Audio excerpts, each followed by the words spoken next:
welcome to the program. Thank you all for joining us today. Moneyline with Nancy it is, and I am Nancy Naji.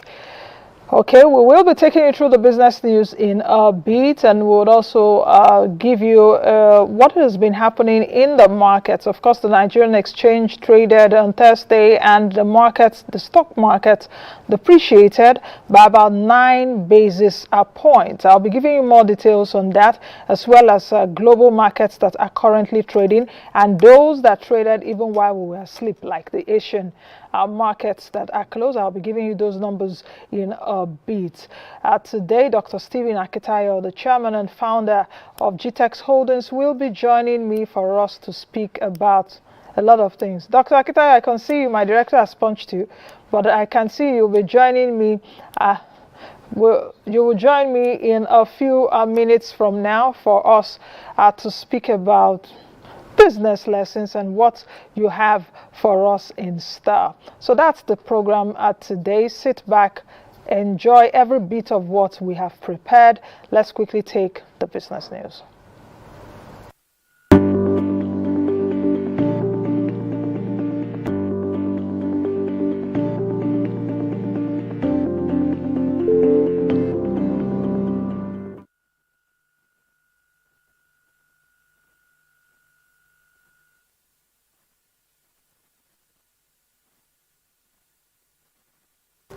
Data from the Central Bank of Nigeria's weekly international payments showed that the amount spent in January was 146.17% higher than the $45.6 million.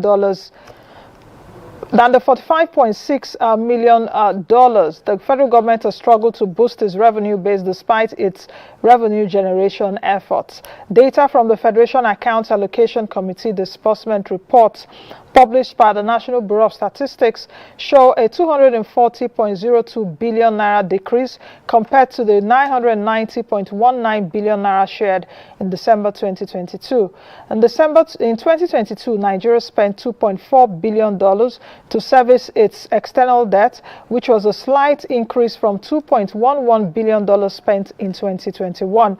The data also showed that the federal government deducted over 78 billion naira from allocations made to the states for external debt servicing.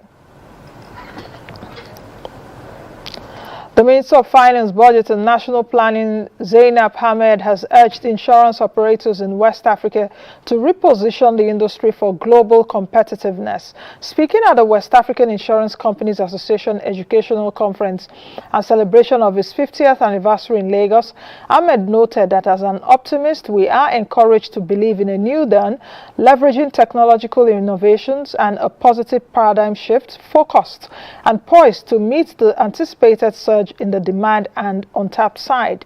Ahmed also emphasized that the objectives behind the African Continental Free Trade Area were to accelerate inter-African trade by providing a single market for goods and services, facilitate the movement of persons in order to deepen the economic integration and prosperity on the continent, as well as boost Africa's trading position in the global market by strengthening Africa's common voice and policy space in global trade negotiations.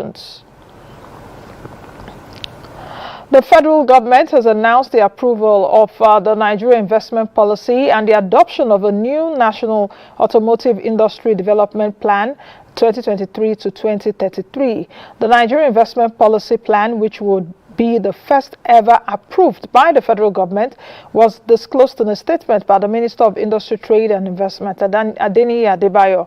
The National Investment Policy and the Automotive Industry Development Plan were given the necessary approval at the Federal Executive Council, revealing that stakeholders in Nigeria's manufacturing space lobbied for an investment policy which would give confidence to investors in the country. The federal government has announced that Nigeria's oil production is currently lower than its technical allowable capacity by about 1 million barrels per day.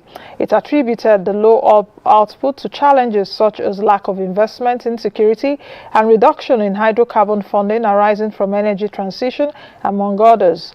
The federal government disclosed this at the host community sensitization workshop with the theme, the implementation of the host communities development trust, held in Abuja. Through the Nigerian